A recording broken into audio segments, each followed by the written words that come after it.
This is Beyond the Big Screen podcast with your host, Steve Guerra. Thank you for listening to Beyond the Big Screen podcast, where we talk about great movies and stories so great they should be movies. Links to learn more about our guest today can be found in the show notes.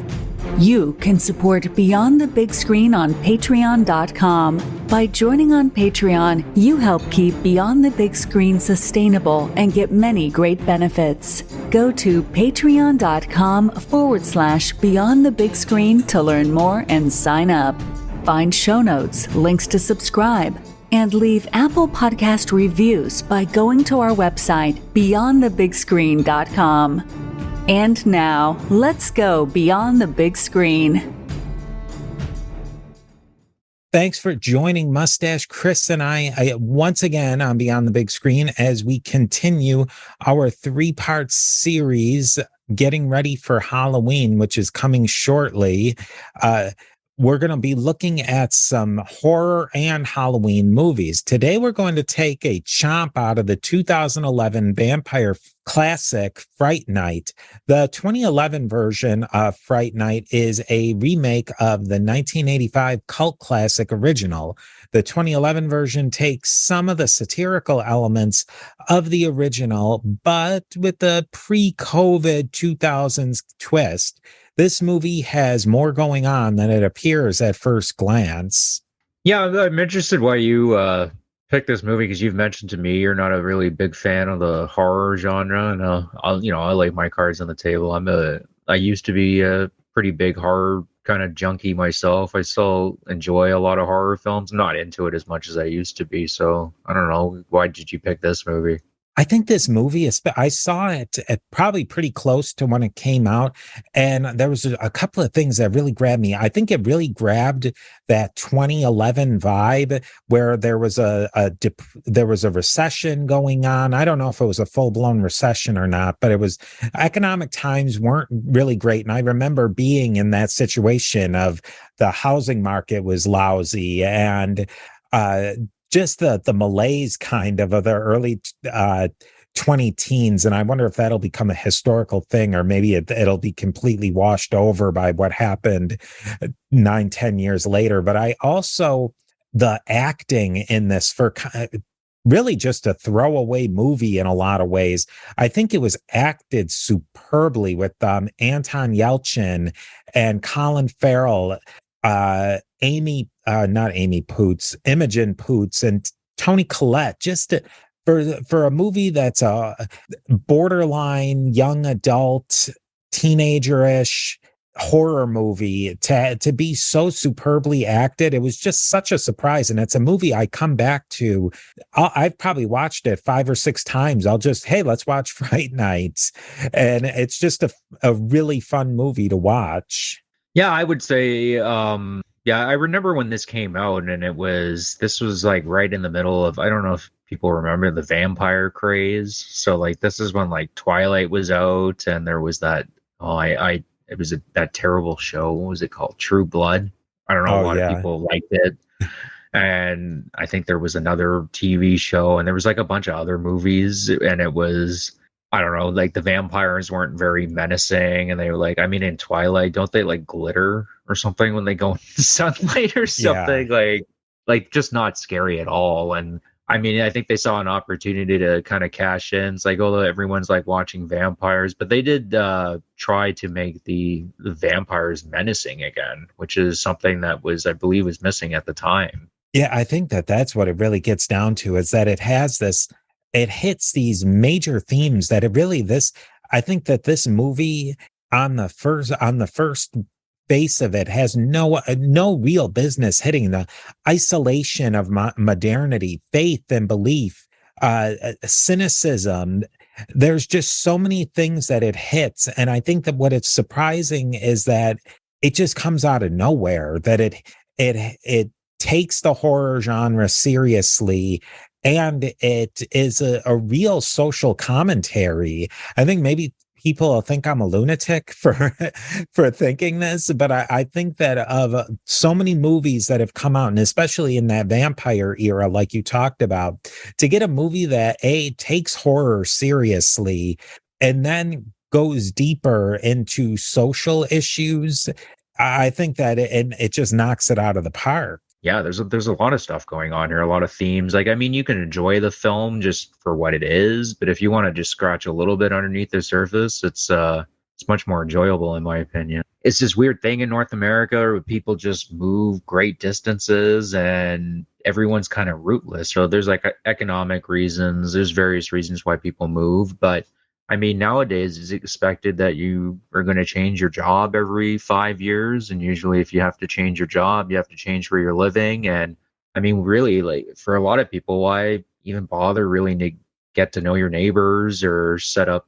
serious roots in a community when you're just going to leave in 5 years? It's just like moving from one hotel to the next, right? Which, I mean, further gets to your point that in a lot of ways this community that in this opening shot shows, yeah, people are kind of like living right beside each other, but they're not really. They're all isolated. They all moved there from somewhere else, and they're all going to be moving again in a couple of years or even a couple of months. And that's the thing that really sets up to where Jerry the vampire, played by Colin Farrell, a vampire who is living in the shadows in a place like Las Vegas, where a lot of people are working third shift. Weird shifts, people coming and going, that you don't know your neighbors. Somebody like a vampire can thrive in that environment.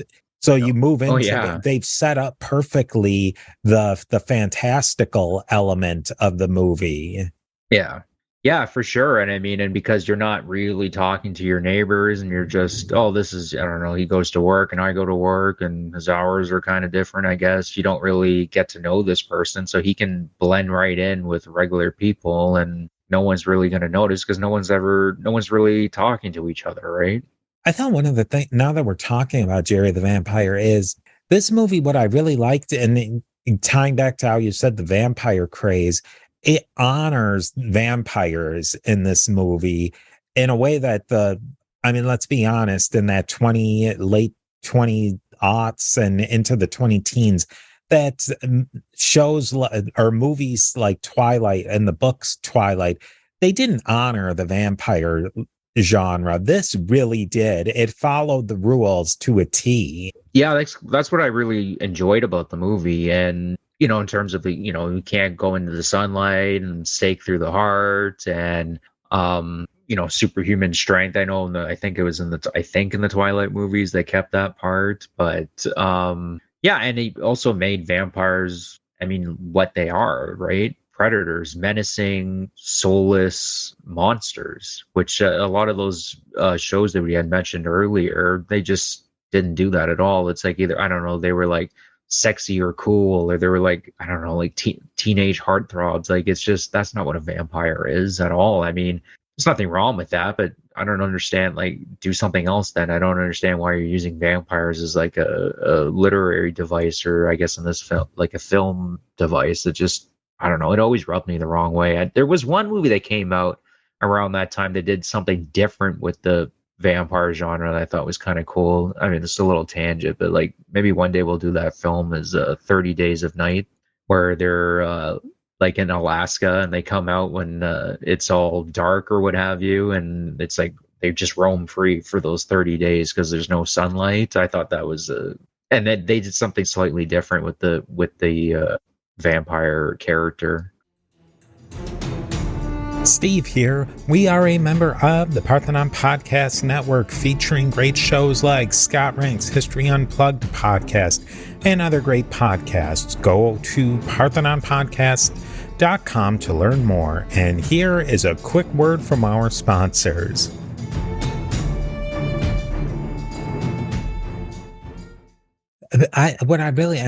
Not to harp on the late aughts, early 2010s vampire, they tried to make vampires in Twilight that they had a heart, so to speak, that they really had a shred of good guy in them.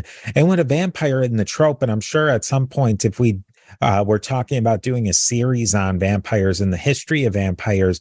But really, the trope or the literary device of the vampires is that they're really the absolute worst of humanity. If you take the human person and you turn them into a rational beast, really, they're vampires are a rational predator. They're the worst of humanity. And that's what I think that they're supposed to represent. It's not that they're like some good guy that just happens to live forever or whatever. I think they're supposed to represent the very worst of us. Well, I mean, yeah, I mean, it has to thrive off drinking other humans' blood, and I know in some of the movies and books they've said like, oh, they can drink animal blood, but it doesn't last very long, or what have you. I think Yeah. that was Interview with the Vampire. Yeah, but they live off human blood, and I mean, they kill people or they change people and bestow upon them this curse of being a vampire. Yeah, like it's supposed to be the absolute worst of humanity, like you pointed out, like boiled down. It's supposed to be horrific. It's supposed to be something scary. And I know even like early on with like Bram Stoker, there's Dracula is kind of he's appealing in some ways to a particular type of people, a particular type of person, but stripped away, he's a monster, right? And they, in that movie and in the book, they depict that too. Yeah, and the vampire character is really, it's appealing, but it's also monstrous. It's both of those in one, which I think in a way is, if you take our rationality and pull away the good, it can be charismatic and monstrous at the same time. I think that's the terrifying part of the vampire, is because it's a reflection on us. What was like Colin Farrell mentioned? He had a difficult time trying to really get into the role, because I'm playing a character that has no soul. And I mean, and it really does come across in the movie, where even when Jerry, we find out pretty quickly that he's a vampire, but he's like interacting with, Charlie's mom and his girlfriend, and even Charlie, and pretending like he's not a vampire. He comes across as, yeah, I can see the appeal of the guy. He's handsome, I guess, and he's muscular and he seems kind of cool, but it seems all artificial. Like there's no warmth, there's no soul behind when he's trying to act like a human. And I think the one thing with the vampire, with the whole genre, is somebody like Jerry, and that maybe that's how, to me, that maybe that is what the thing that really connected most with me in this movie, is that Colin Farrell, however he pulled that out, he nailed that person who is totally without humanity, but he's still in human form. Well, he's totally devoid of the good of humanity. Yeah. And but he plays it in such a way that, like, I can see how he would fool people, right? I can absolutely. See why. I could see how Colin Farrell could go to a bar or something like that and, pick up a girl or what have you, or, fool a guy into thinking like, oh, he's a cool guy, he's going to help me do whatever. He's going to help me with my work around the house, or, you know what I mean? But you could tell, like, just with his facial expressions and the way he acts he's playing a character. It's almost, I guess, the mindset you'd have to get into. I don't know for sure, but I'm assuming Colin Farrell probably studied some psychopaths or serial killers in terms of trying to get into that. Like, how do you play somebody with no soul, and like devoid of humanity, yet is still human? The other thing about vampires, I've gone into a little deep dive into Deuteronomy. We'll go theological for a minute. And so much of the ancient law, and you see like movies like Blade, which I know we'll get to Blade at one time. The one thing I thought was really cool about Blade is that the vampire was a Sumerian, but those ancient Middle Eastern cultures, the Hebrews, the Sumerians, etc., blood was such a key element, and drinking blood was horrific to the Hebrews.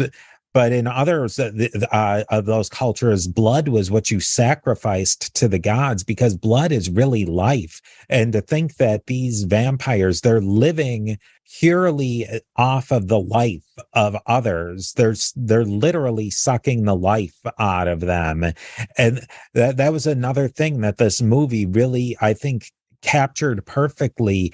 Jerry is sucking the life out of them, the humanity out of them, and he's giving them this artificial humanity when they become vampires. Yeah. Yeah, for sure. I mean, even till this day, people still drink blood, right? I know I don't know the African tribes that do it, but I've watched the videos where they puncture the cow's neck or the goat's neck and they're just drinking goblets of blood. I mean, it's very, I mean, to our eyes, I mean, for me, I'm like, oh, that's a little much. But, it's till this day, and I believe it has like religious significance over there.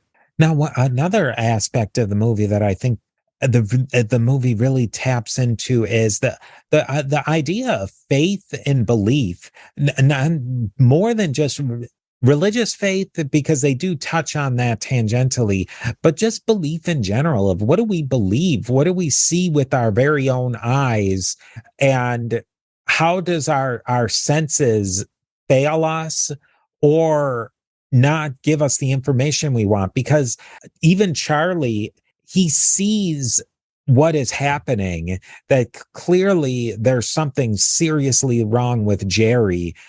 And for a good chunk of the movie, he doesn't even believe what his own senses tell us. And I think we see that so often, especially in our modern world, that we're supposed to be so believing in science, but science is really what can we observe. And I think it's a key trait of humanity, that we are very easily fooled into not believing what we observe directly with our own senses. Well, yeah, I know you use an example like Jerry is a monster that literally lives right next door, right? And his friend Ed is the one, he notices it pretty quickly that Jerry's a vampire. But he's a dork, and he comes across as kind of crazy, and nobody really wants to associate with him because I know he's not popular, and like I pointed out, he seems unhinged. I mean, it's understandable. He's saying his neighbor's a vampire. I think most people would be like, are you sure about that? Yeah. You know what I mean? But he if you actually listen to what he was saying, he's like, I have video, I have this, I have this, I have this. I mean, me personally, I'd be like, I'm doubtful of this, but show me what you have, and I'll see what I think, right? But the thing is, with the majority of people, don't want to even be associated with those people, right? Because it's a social stigma that comes onto them, and they kind of touch on this in the movie, where Charlie stops hanging out with Ed because he's trying to get the good looking girl Amy. But Charlie kind of sees Ed as being this like social pariah. It's like, well, if I associate with him, other people are going to judge me based on what this guy's saying and what he's doing, right? But and I'll use the modern example, right? Like just from recent history. I mean, look at Jeffrey Epstein's an example, right? Where he was right around with all these people, and the writing was all on the wall. And it's not like nobody had been talking about what was going on with Jeffrey Epstein, right? But the difference is now you can talk about it openly, but not that long ago, you were considered a crazy person, an insane person, really, like a social pariah for bringing this guy up and this island and the whole 9 yards. You were, I don't know, like a lunatic, that this is the stuff that like Alex Jones would say, or this is the stuff that, I'm just using him as an example. He was one guy, but he wasn't the only guy by any stretch of the imagination, and everyone just ignored it. Now it's okay to talk about it because it's socially acceptable, I guess. I mean, I don't know, I wouldn't bring it up at, family dinners, but I mean, in a lot of ways, Ed, he's observing, he's videotaping, he sees Jerry, he knows the truth, and everyone's just ignoring him because to even entertain that idea causes like a social anxiety in people, because it's like, oh my God, like what if somebody hears me say this, or what, you know what I mean? And it also people don't want to accept it because for different reasons. Like it causes a social anxiety. Nobody wants to think that like somebody like Jeffrey Epstein is like a real person, right? Because it leads to all other kinds of problems of like questioning like what else is going on, and that leads you down. I get it, right? Because it's an uncomfortable feeling. It's the same thing with Jerry. Ed's going around and telling everybody that Jerry's a vampire. I mean, who really wants to even believe that's the case? I always think of this experiment that they've done where everybody will be in on it except for one person, and they'll be sitting in a big conference room with people, and they'll pull the fire alarm, and all the people in on it won't get up. But the person who doesn't know that it's a fake fire alarm, if they don't see everybody else leaving, they stay put. And it happens, it's like 9 times out of 10. The person who doesn't know, because they see that nobody else is going, so they stay put too. And we see that in situations where the madness of crowds, where either everybody will go nuts or everybody will just freeze up, and nobody wants to be the one who goes outside of the pack. It really is. It's a fundamental nature of humanity that we don't, we want to say that we're scientific and that we follow the science, but how many times do we observe something with our senses and we ignore all the conclusions that really are that naturally come from our direct observations of a situation, because it either doesn't fit into what we know, or it could get us not out. It turns us into outcasts amongst the tribe, so to speak. I mean, Nassim Taleb writes about this all the time in books like the Black Swan, where people don't see the highly improbable come because it doesn't follow into what they expect to come. Oh yeah, for sure. I would say that this is, for the most, I would say it's a relatively healthy human instinct to, band together and follow kind of what the group is doing, but it can get to a point where it is unhealthy, where there's something that's very blatantly obvious is not right, and yet we're just kind of going along with it because everybody else is going along with it, and to do otherwise, it will either create social anxiety in the individual or, become honestly like a social outcast. You might get fired at your job if you speak too loudly. You might, have family members turn on you. I mean, that's not healthy at all. It is in a way. It's even if you look at it and if you contrast what you were saying earlier about people moving and they don't have the same social network that they used to, the real social network of people who they live with their family and their neighbors, but we still have that baked into us evolutionarily, that we don't want to fall outside of the group. And it was a evolutionary way to survival tactic, but it is so hard wired into us to not want to be outside of the group.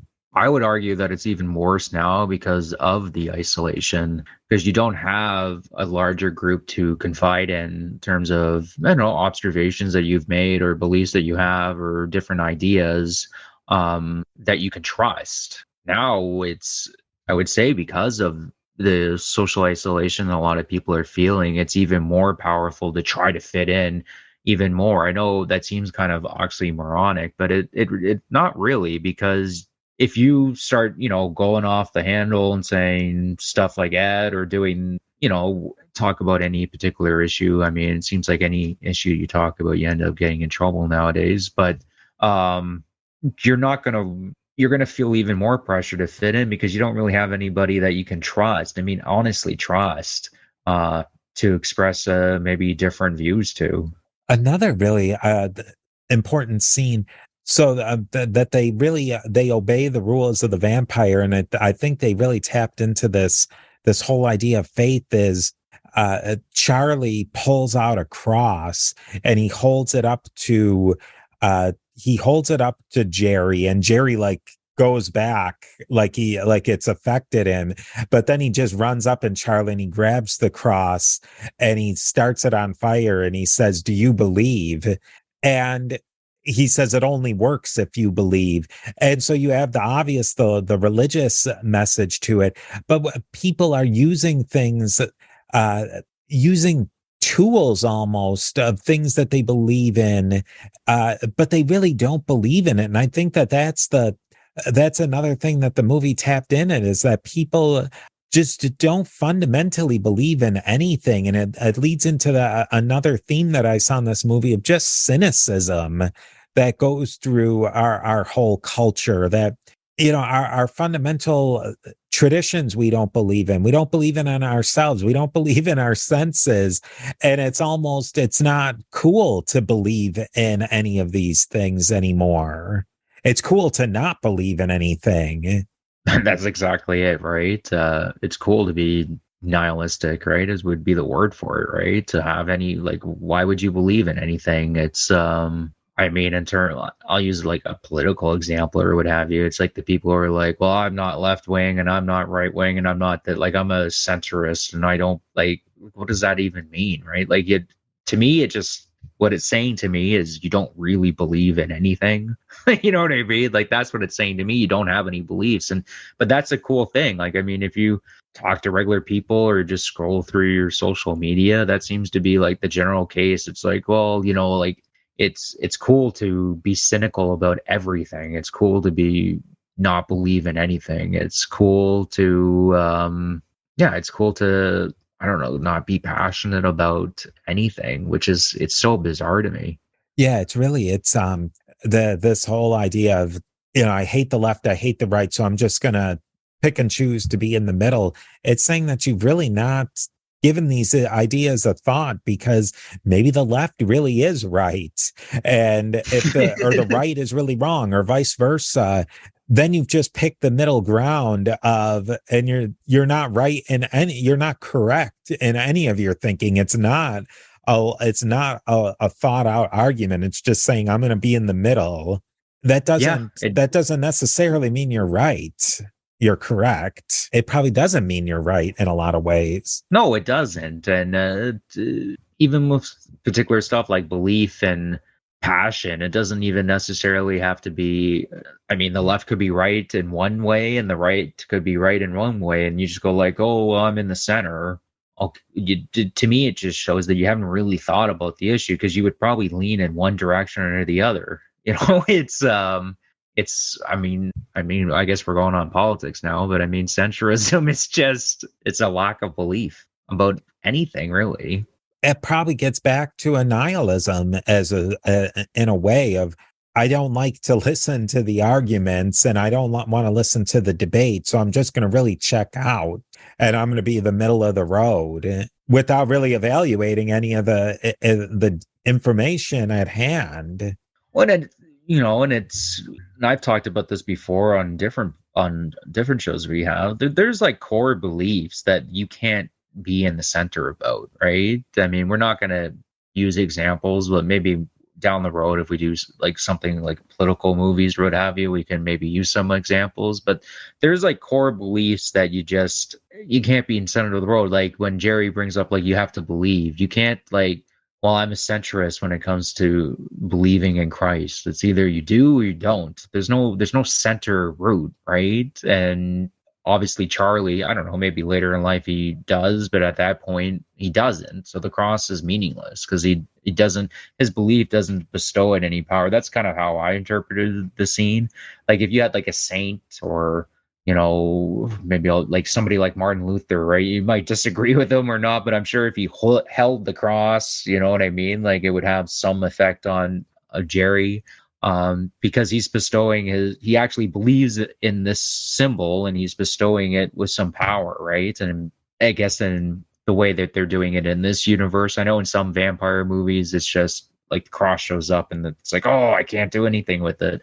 In this movie, I guess it requires that you have legitimate belief about Christ and Christianity. Which I think is the point of the movie, that you have to believe in something. You can't be just wishy-washy through life. You have to make a stand. And I think that is really the essence of the movie. I didn't think about it where Charlie stands. What's the middle ground between the people who don't believe in vampires, who think it's insane, and the fact that Jerry exists? One of them is the truth. One of them is validity, that vampires in Charlie's world exist, and there's no middle ground. You can't pick, oh, well, maybe they do, maybe they don't. No, Charlie knows that vampires exist. I think that's what to me at least, that's what the movie really stands for, is that you have to pick a ground and stand on it. And you can't be wishy-washy about it. You can't be fair and balanced. You have to pick it and believe in it. And that's what it goes back. One of the major characters of Peter Vincent, he's the Las Vegas magician who does a vampire magic show. He's lost all of his faith, even though he's seen vampires in real life and his parents were killed by vampires, and he's lost the faith in what his own senses have told him. Yeah, and I also kind of interpret his character that it was, he's like, he'll dip his toes into it, but like, because of what happened to him, it was so horrific that like actually really getting near a vampire again, it's debilitating to him. So he puts on this facade where, I mean, one of the funnier scenes in the movie, he like pulls off his black wig and takes off his fake mustache and stuff like that, because he's like, the Peter Vincent character that he plays on the show is kind of like a shield from, I mean, who he really is and what really happened to him. That's how I kind of interpreted his character. Steve here again with a quick word from our sponsors. Well, that's an interesting way to look at it. The way I thought about him, it was that maybe that is the case, that he just couldn't deal with the reality of what he knew. And so he was just going to cash in on it. But I think deep down, he wanted to do something. And he does pull that out at the end. But it took a lot to get him to do it. Again, with this, to pull him into believing in something. Or accepting what he's seen with his own eyes, open your eyes, like the Stanley Kubrick reference, right? A lot of people walk through lives with their eyes wide shut. Yeah. I mean, Peter Vincent, he's purposely closing his eyes to what he knows is the truth, though, right? And I can kind of get it, like, because the truth is so horrific, he's shielding himself from it. But at some point, you have to face the truth. This is probably a good time to start getting into what we really liked about this movie and why it's a Halloween classic. And for me, it took the genre of horror and vampire movies seriously, but it was satirical too. It was fun. It wasn't dark completely. It was light, and it took the genre seriously, but it didn't take it too seriously over the top. And I think it caught the vibe of a time and a place.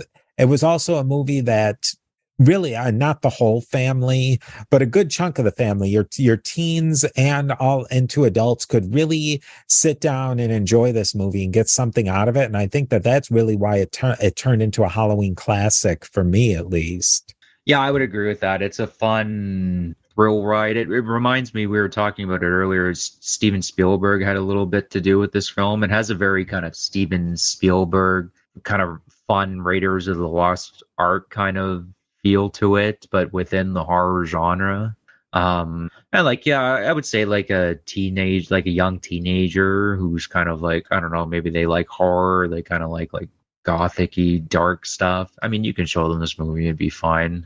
I wouldn't show anybody younger than that, because there is blood and gore, and it is scary. There's the Spielberg. He had worked on a couple of scenes in particular, and one scene that I think, it's, for my money too, it's probably the best scene in the whole movie, is Charlie's friend Ed corners Jerry, and they chase each other, and Ed goes into the pool, and Jerry just slowly descends into the pool, and Ed's holding up his cross. It doesn't affect Jerry at all. And then Jerry just slowly talks Ed into really consenting into becoming a vampire. Then he bites him, and they switch to a scene below from the pool. So the camera is underneath what's going on. And it just shows the cross falling out of Ed's hand and descending into the depths. And I think that was such a powerful scene. I mean, it's one of the most visually powerful scenes I think I've seen in any movie. It's deep. It's emotional. I mean, I couldn't see how somebody couldn't see that one scene and say that this movie is worth watching. Yeah, as soon as you mentioned Spielberg had something to do with that scene, when I rewatched the movie, it's like I saw it right away. It's like, yeah, that's a Spielberg thing. Now, what would you say, Chris? You can maybe tell us, what are some things you didn't like about this movie? Oh, didn't like? I would have liked that it almost seems like they cut time out of this movie in the sense that like Ed's relationship and Charlie's relationship is just it feels a little rushed. Like I would have liked it they had fleshed out that relationship a little bit more, because it's like you get it for, I don't know, like 15 minutes or what have you, and then Ed gets turned and then he's kind of out of the movie for like an hour and shows up again later. It just, I don't know, I felt like the movie suffered a little bit. I would have liked to have had their relationship, I don't know, fleshed out more. I can't say that there's a ton that I really didn't like about the movie, but I think some of the things, I think the teen romance stuff was just a little bit too much for my tastes. I mean, maybe that's probably the thing that kept the teens watching, was the romance angle and the high school stuff. And I think some of the Peter Vincent, the shtick, got a little old, that we got the point that he was a charlatan and a fraud, but they just kept beating a dead horse. And I thought that they could have moved on a little bit more from that. And they got the point across. Well, it's weird because they mentioned that this is one thing maybe I would have changed the movie. They mentioned that Jerry's the one that killed his parents. That to me should have been the opening shot. But we get the shot that his friend Adam, his parents and him are getting killed. Charlie and Ed's friend by Jerry. I would have had the opening shot be Vince's parents. Because Adam's not really all that important to the movie, and it doesn't, I mean, he's just on screen for a couple of seconds and that's it. And it wouldn't really have changed Ed's story all that much. And it would have, I don't know, would have made Vincent's character, it would have made him a little bit more important, added a little bit more depth, because it's just kind of like a throwaway line. It's like, wait, what? You know what I mean? Like that's what I would have done at the beginning of the movie. I think not showing Adams and his parents getting killed would have cast more doubt too on the whole story. Like, how can you really believe what's going on if you haven't seen? Once you see Adam's parents and Adam getting killed, then you know it's vampires. There's no doubt there once that happens. I would have liked to have seen a lot more backstory on Jerry, and I think they could have built that in. I think that would have been it maybe would have turned it into a different movie. Maybe that was what made it sort of mysterious, is that we don't know anything about Jerry and his background, or we just know that he's always been there. But it would have been cool to find out who Jerry was. Yeah, and they could have maybe just thrown a couple, I don't know, he mentioned something. It's like, oh, I remember, I don't know how old they say he's in the movie. It's like, oh, I remember like living in like the Roman Empire or something. I was in, Caligula's house or something. Do you know what I mean? Right? Because that would be a place like somebody like Jerry would probably hang out. Yeah, like little things he could have mentioned, just gave a little hints. But I mean, maybe they purposely thought it would have been better if they just left him mysterious and you're wondering like, where did this vampire come from? I think in a way they had to do that, because then you start to become Twilight again. You get back into that loop of, oh, okay, it's just the standard new wave vampire movie, glitter vampire movie, where you keep it completely obscure. And that's really his background story, is that it's obscure. And it probably they were thinking too, it's like, well, he's a soulless, bloodthirsty monster. What else do you need to know about him? He's not cool. There's nothing cool about him. Like he's not, you know what you know what I'm saying? Like he's cool on the surface. He's incredibly cool. Yeah. But you know what I mean? Like, well, let's not like add this like entire interesting backstory where like, oh, like Jerry legitimately seems kind of cool. Like, look, he saw the 30 Years War and he was at the American Revolution. It's like, no, he's a bloodthirsty monster. That's what he is. There's nothing more to it than that, you know, like kind of like how people, I don't know, it's weird, like certain serial killers or what have you, like they get so much into like their background story, and it's like you almost like kind of lose sight. It's like, yeah, but they're monsters. You know what I mean, right? Yeah. Like how much more do we really need to know than that? Yeah, don't contextualize him. Keep him the bloodthirsty monster that he is. Ed does I thought that was one of the best speeches, and one of my favorites of all time is where Ed describes Jerry as he's a shark, that I think it was a line that, did Spielberg do Jaws? That might have been he did Jaws. Yeah, that might have been a throwback. Ed quotes Quint's speech from Jaws, is that they're just all they do. They're predators that just sharks live, breathe, and eat, and that's all they do. And that's what Jerry does. That's all he does, is live to eat, and that's all. Yeah, I thought that was another really great thing that they tied all together. And don't context Jerry, like you said, Jerry on the surface is really cool, but he's not. He's an evil monster, or sympathetic in the least, right? Yeah, because he's not. There's nothing. He's not. There's nothing to be sympathetic about. I mean, a couple of things I liked in the movie. I really liked Amy and Charlie's relationship. I felt it felt very natural. They felt like a young couple in love. And to me, that it really works for the movie, because later on in the movie, when Jerry turns Amy and Charlie sees Amy and Jerry kisses her and then bites her. It's like a gut punch, right? You know what I mean? Not only is like Jerry changing her, like he seduced her too and took her away from me. But that was like a thing that was a thing I enjoyed in the movie, where you can kind of tell that like Amy's attracted to Jerry because Jerry is kind of all the Farrell, yeah. But he's like, Jerry's also kind of all the things that Charlie isn't. Like Jerry's cool, he's muscular, he's strong, he's decisive, confident, all of it. And Charlie's not any of those things. I mean, in a lot of ways, he's trying to not be the dork, and he's almost the opposite in a lot of ways. I don't know. It almost seems like Amy, she likes Charlie. She says that she likes him because he's kind of a dork and, you know, he's kind of sensitive or what have you. But you can tell that she wants a little bit of Jerry's decisiveness. And Charlie, I mean, that's how I interpreted the whole thing, and that's why it was like emotionally, like it was like a gut punch. It's, you know, she's almost cheating on him, even though she was seduced with Jerry's powers. Yeah, it puts you in that feeling of when you're a young kid and you see the person, you know, that you're interested in, who, even if they're just talking to another person, it gives you that gut punch.